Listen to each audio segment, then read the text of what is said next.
I'm very interested in the whole idea of intention and how thoughts can affect physical reality. And I've been researching that for many years.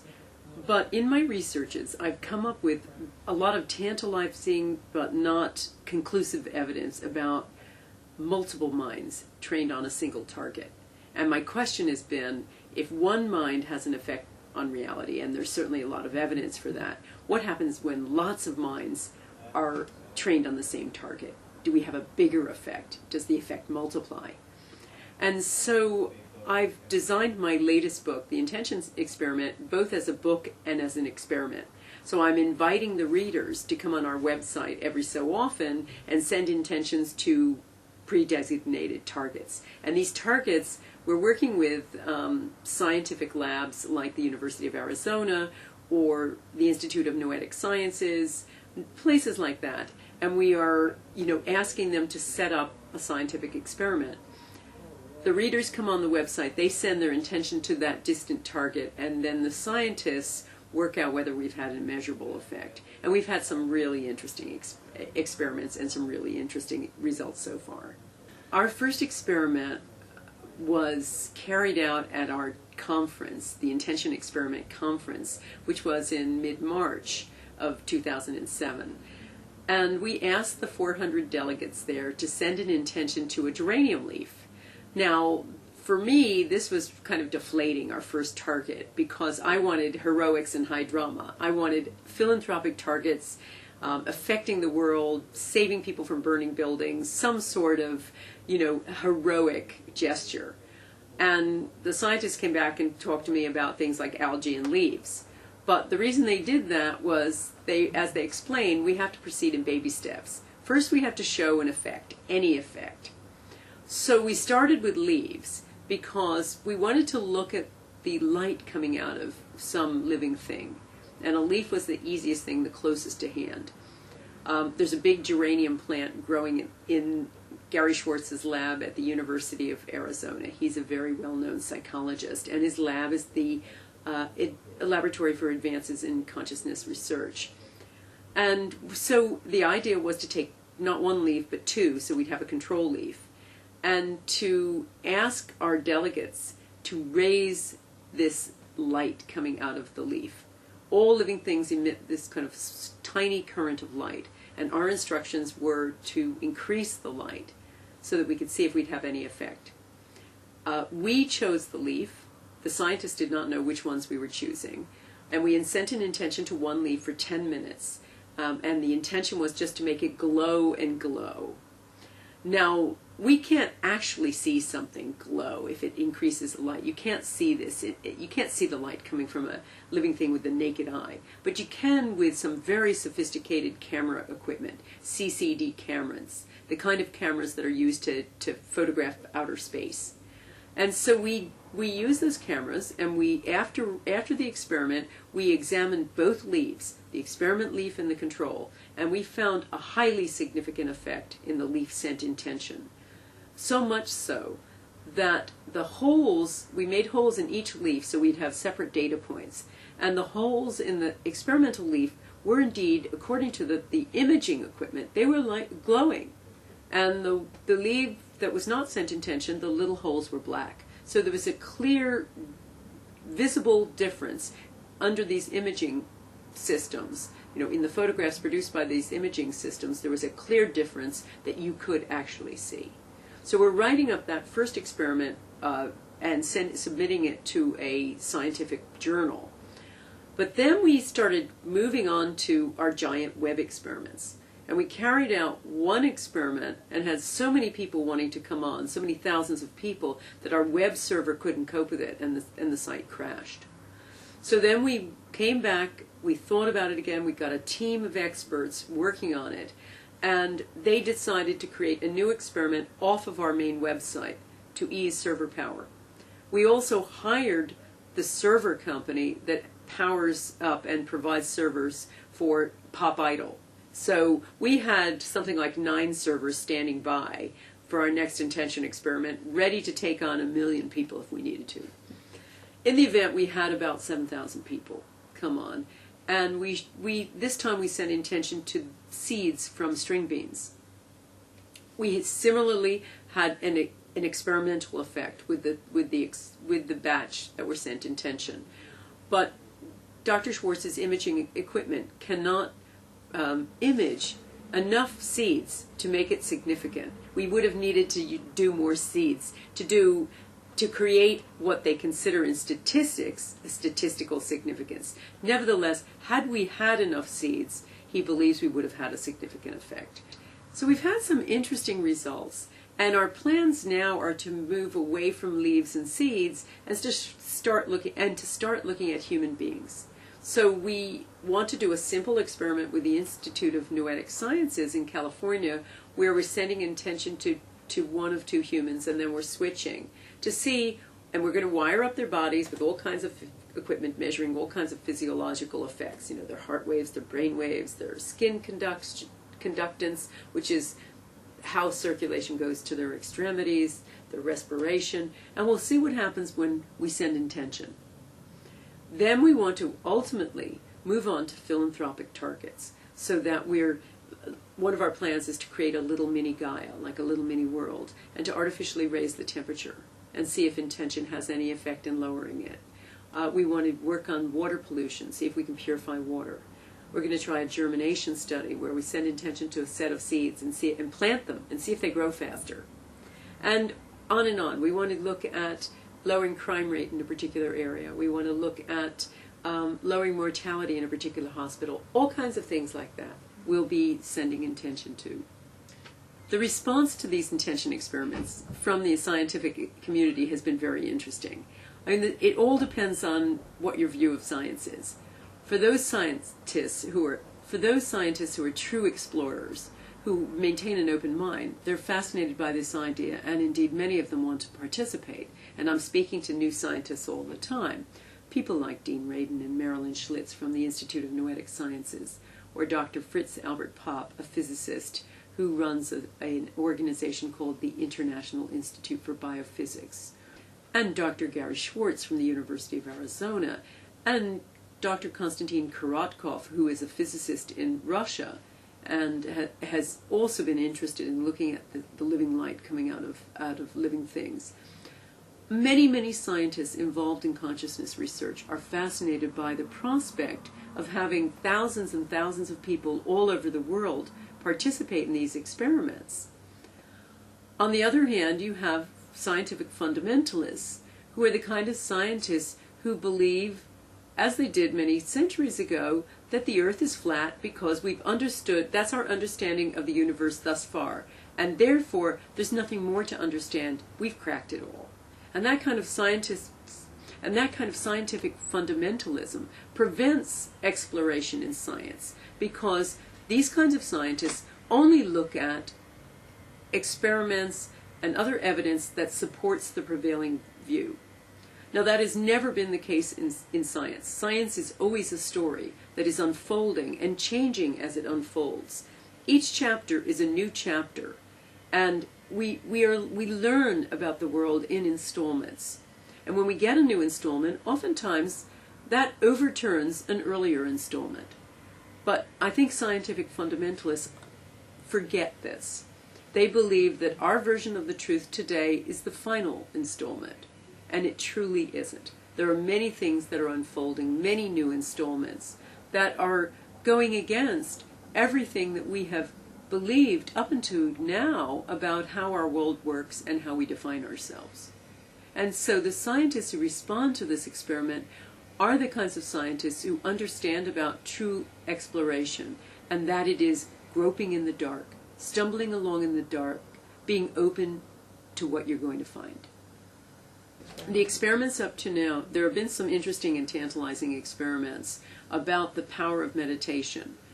One group of studies, which were very interesting, were carried out by the Transcendental Meditation Group. And what they've looked at over many years is whether a core group of meditators, if you get a critical mass of meditators in a particular area, whether it affects that area. And what they've looked at is things like crime and violence and the misery index, that is unemployment and things like that. And they've found that when there is a critical mass of meditators, the crime rate seems to go down. The difference between their experiments and mine is that they're just looking at group mind without any kind of intention. No one is trying to change anything. They're just creating an ambience with that group mind, with that focused, coherent mind that occurs in meditation. And they seem to be having some sort of ripple effect. What we're trying to do is focused intention on a target. And we're also using a scientific target, controlled scientific conditions to have an effect. And that seems to be, then we're going to see exactly how much of an effect we can have. And does it grow larger as our dose grows larger, as we get more people sending intention? These are questions we're just answering. These are questions we're just asking. We don't know the answers yet. Well, I see consciousness as a universal energy field. There's a thing in science called the zero-point field, which is the vibrations in the space between things. It is created by a little energy dance that goes on between subatomic particles, and all subatomic particles in the universe engage in this. As they trade energy back and forth, almost like a game of basketball, that little knot of energy that is sent back and forth creates its own virtual particle, which stays there for an instant before disappearing. But this kind of exchange between all the subatomic particles in all the world creates this unfathomably large energy field that scientists have known about since the beginning of quantum physics, but discarded because it messes up their equations.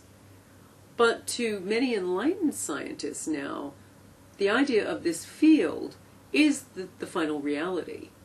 And they also believe that it explains many of the unexplainable aspects of non-local consciousness, the idea of ESP and psychokinesis, or mind over matter, or premonitions, or lucid dreaming, all those kinds of ideas.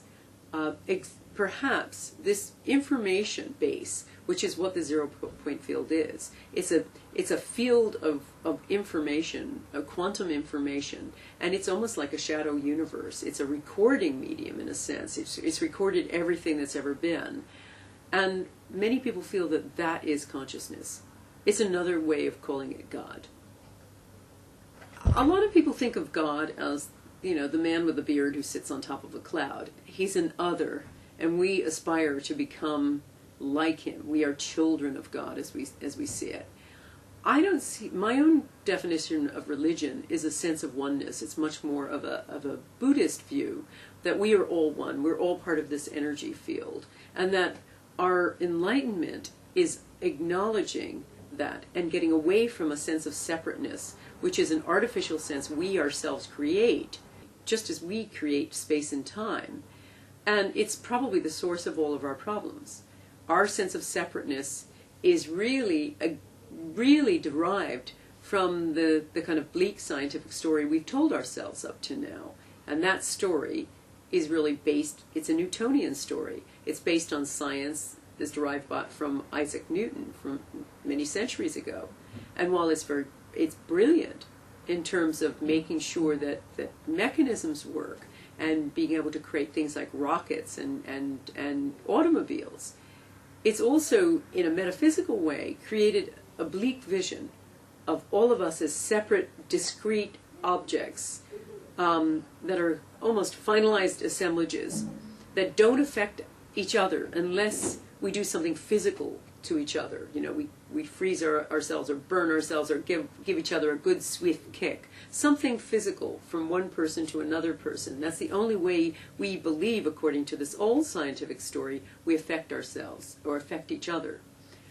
But I think with the new scientific story, quantum physics is catching up with ancient religions like Buddhism in demonstrating that indeed we are all part of this universal energy field. We are all one. And so we have to create a very different structure in our lives. We have to tell ourselves new stories about how we work and how the universe works. And we have to consequently look at the different structures we've created, our schooling, our economic structure, capitalism, which is about survival of the fittest, dog eat dog, only the toughest survive kind of thing. Very separate and competitive. And many of our other structures, our educational systems, our work environments, our relationships, our neighborhoods, our societies, our planet, and start understanding it as a unity. So that, to me, is religion. Understanding that we ourselves are creators, we are co-creators, that we ourselves are gods, and that we are part of creation, and also we are part of this greater whole. We are a little like an antenna, transmitter, and receiver. We're a little bit like a television station and a television set all at the same time. We're sending out this little current of light all the time. And the evidence from scientists demonstrates that all living things are actually picking up this information and replying to it. There have been some really interesting studies of fleas demonstrating that when one flea sends out these light emissions, biophoton emissions, the others' emissions are synchronicitous. In other words, they're sending information back and forth. They're replying to each other. They're having a little conversation. So the view of these scientists is that this kind of conversation is going on between all living things all the time. There's also evidence that thought forms are just another kind of energy. And they're a physical energy that can be measured. They've got a magnetic component, they have an electrostatic component, and they seem to surge with intention. So if this is the case, we are beaming out all the time. So we have to be pretty mindful of our thoughts. And I used to consider intention as the only thing having to do with intention, being a very, very focused thought. And now I think that all the flotsam and jetsam, all the rubbish that goes through our minds, all of the unthinking that we do all the time as we go by, our judgments, our secret fears, all of our desires and wishes, etc., are all part of intention and become our life's intention. There have been some really interesting studies about so-called retro-intention. And that is our ability to send an intention today that seems to affect something yesterday. One of the most famous examples of this was a prayer study done by an Israeli doctor who wanted to debunk alternative medicine. So he divided a group of patients with sepsis, that's serious blood infection, in half. And he had half get the prayer and the other half not. And he discovered when he calculated their outcomes that the people given the prayer were better in every way. But the interesting kicker to the study had to do with its timing. The patients were in the hospital between 1992 and 94. The prayer was carried out in the year 2000, 6 to 8 years later. Now, this study was published in a medical journal, and there was a great furor over it. And the belief was that this proved that we can go back and change the past. But there are many studies of retro-intention under very careful conditions, and they show that a lot of things that have occurred can be altered. Usually studies using something fluid like electronic devices, something like that. But they've shown that traffic can be retroactively influenced. People's foot traffic in a supermarket can be retroactively influenced. Even one's own breathing can be retroactively influenced. What's going on here is not that we're going back and changing the past, but that intention seems to traverse time and space. It can travel, in a sense, back down the timeline to affect what occurred in the first place. So it's not that we go back and change what happened. It's that we affect what occurred as the present was unfolding. We influenced what actually happened in the first place. And that's what physicists who are looking at this believe, that the future seems to influence the present all the time. In a sense, our future and our present are shaking hands. Another way of looking at this is that the present is contingent upon future conditions. Somehow our present is affected by the future all the time, but it's affected as it's unfolding. Now, this is an impossible idea to get your mind around in our sense of linear time, because we all believe time operates as a one-way arrow from cradle to grave. But the evidence of intention And many of these areas, like remote viewing and precognition, throw that idea out the window. And indeed, most physicists are supremely dissatisfied with the idea of time as a one-way arrow. They believe that's way too simplistic for what actually occurs. And what they seem to find, even in their equations, is this idea of time in a sense flowing backward when you talk about effect, that it goes from effect to cause. So if we get rid of the idea of time, and I was talking with Princeton University's Robert John, Dean of Engineering, and he said, I can understand all of this, just take time out of it and it all makes sense. And I thought, whoa, take time out of it and it all makes sense. But I understood what he meant was, all of this works if you look at things in terms of quantum time, which is that life is much more like one great big smeared out now. And that we have to get to that kind of understanding of time. And then we can understand what looks like retro intention is just intention on a different level. I'm editor of a newsletter called What Doctors Don't Tell You, and I've been looking at medical evidence and what works and what doesn't work in conventional and alternative medicine for about 18, 19 years. And in the process of doing that, and I study the medical literature faithfully every week, I kept coming across studies demonstrating that things like spiritual healing and homeopathy and acupuncture work. And these are good scientific studies with all the usual gold standard stuff in place, double-blind, placebo-controlled. And I kept thinking to myself, if this is true, if somebody can send in a mental intention to another person, and that mental intention affect that person's biology, then our understanding of the way we work, and indeed the way the world works, is incomplete. And so this was, I guess, about 14 years ago now.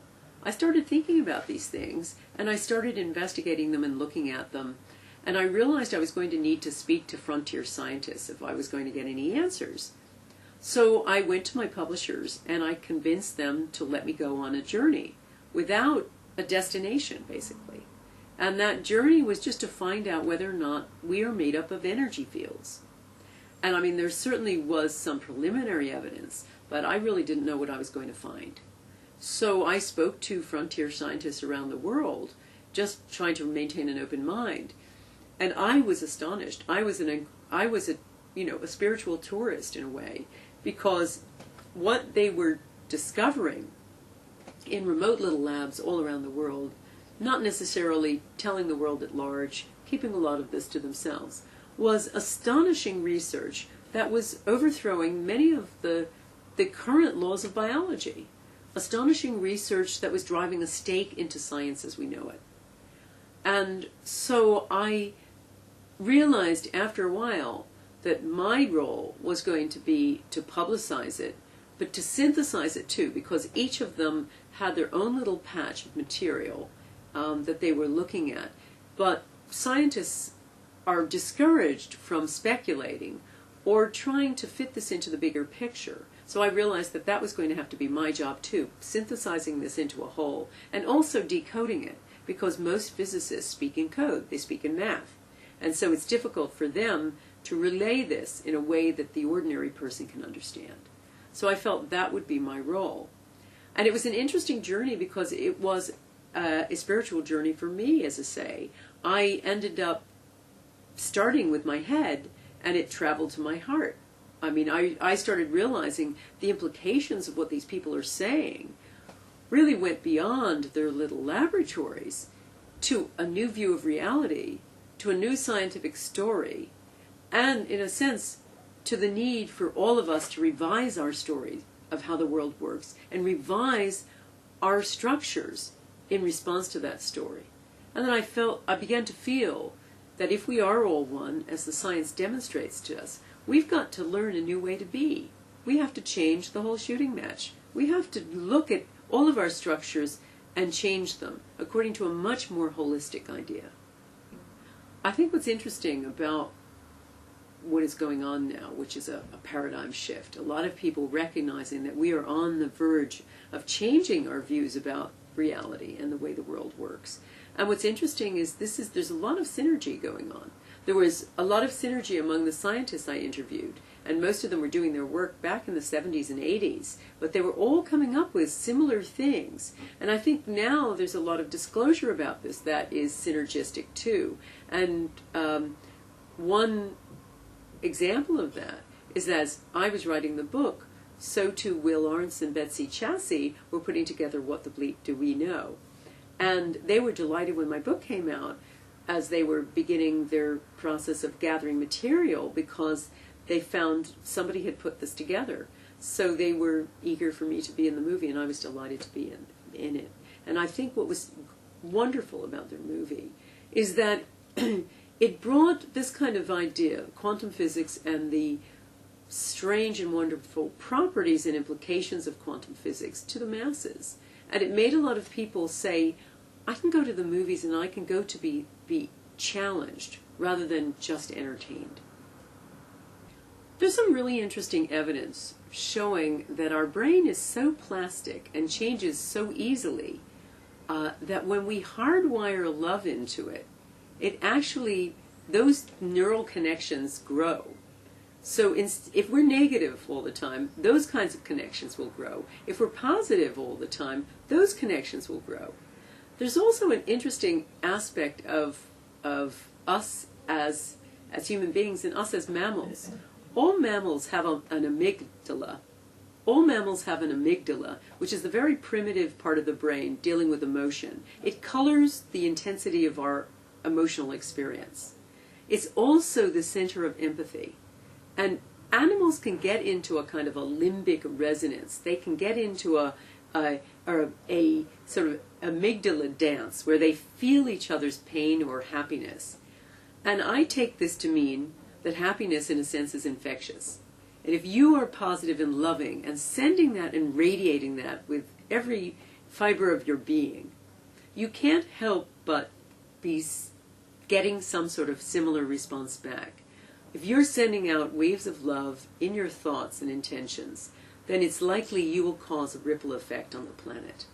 And I certainly believe that if we are sending and receiving all the time, if we're little antennas, we ought to be antennas of love.